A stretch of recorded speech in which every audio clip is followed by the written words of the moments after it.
के साथ 30,000 करोड़ के निवेश की घोषणा की। ये निवेश की घोषणा एक छलावा है।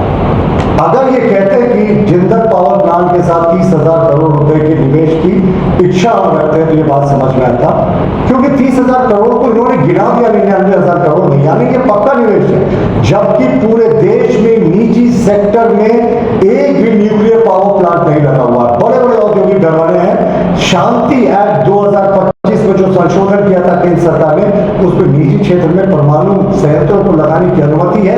बहुत सारे चेक्स एंड बैलेंसेस है। एटॉमिक एनर्जी रेगुलेटरी अथॉरिटी से आपको परमिशन चाहिए। जल संसाधन मंत्रालय केंद्र सरकार से बनकर परमिशन चाहिए। केंद्र सरकार के डिफेंस मिनिस्ट्री से जिसमें आपको परमिशन चाहिए। और न्यूक्लियर विशुद्ध रूप से केंद्र सरकार का विषय होता है। तो ये सारे बिना सारी चीजें किए हुए इन्होंने निवेश की घोषणा कर दी।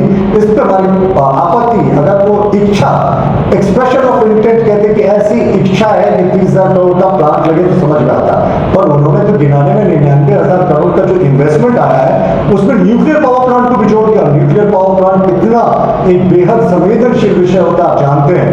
तो न्यूक्लियर पावर प्लांट के लिए कितने सारे डिपार्टमेंट्स की परमिशन की आवश्यकता होती है, वो बिना लिए हुए उन्होंने घोषणा कर दी कि ये निवेश होगा। तो मैं उसे कागज का एक टुकड़ा मानते हैं, कोई घोषणा नहीं हुई।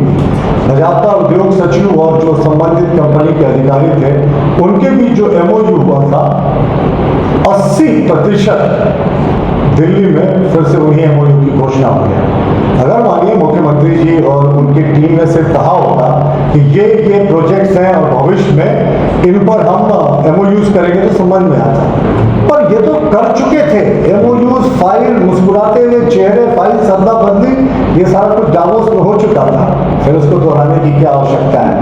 पूरे तरीके से दिल्ली यात्रा के दौरान जो कुछ भी हुआ हम उसको मानते हैं कि रीपैकेजिंग करके नया जो है वो इन्वेस्टमेंट दिखाने की कोशिश कर रहे हैं। देखिए ये सरकार के पीआरडी विभाग ने अपने ऑफिशियल वेबसाइट पर ये जारी किया था। दावोस यात्रा में जब माननीय मुख्यमंत्री गए थे तो उसके बाद ये मुख्य निवेश जो है वो एमओयूज हुए। मैं फिर से शब्दों पे गौर करा हूँ, एमओयूज घोषणा नहीं हुई थी। उसमें मुख्य रूप से जिंदल स्टील था जिसका 40,000 करोड़ रुपए का था। और मित्रों मैं ये अभी की नहीं एमओयू की बात कर रहा हूँ, ये दावोस यात्रा 6-7 महीने पहले जो हुई थी उसके समय के एमओयूज की बात कर रहा हूँ। जिंदल न्यूक्लियर पावर प्लांट के 30,000 करोड़ के इन्वेस्टमेंट की घोषणा की ये थी। न्यूक्लियर पावर प्लांट पर हम विस्तार से कर चर्चा करेंगे। और इसके अतिरिक्त इन्होंने रूटा सन्स के द्वारा 10,000 करोड़ के जो इस integrated steel power and cement plant की घोषणा की थी। और टाटा स्टील के द्वारा हिसामा एंड ईसी मिल टेक्नोलॉजी के तहत करीब 7,600 करोड़ के इन्वेस्टमेंट की घोषणा की थी। इसी के साथ इन्होंने रूटा माइंस के द्वारा भी कई हजार करोड़ के घोषणा की थी। अंबुजा सीमेंट की भी 1,000 करोड़ की घोषणाएं थी। मित्रों ये घोषणाएं थी दावोस यात्रा के समय, इस यात्रा के समय की माफ कीजिएगा घोषणा नहीं, एमओयूज हुए थे। एमओयू यानी मेमोरेंडम ऑफ अंडरस्टैंडिंग हुई थी।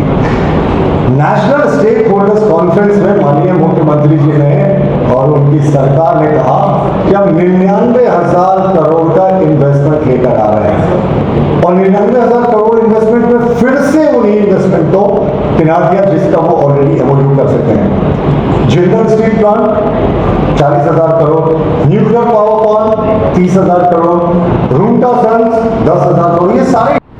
जेपी भारत लाइव, भारत की बात जेपी के साथ। वीडियो को लाइक करें, शेयर करें और चैनल को सब्सक्राइब करें।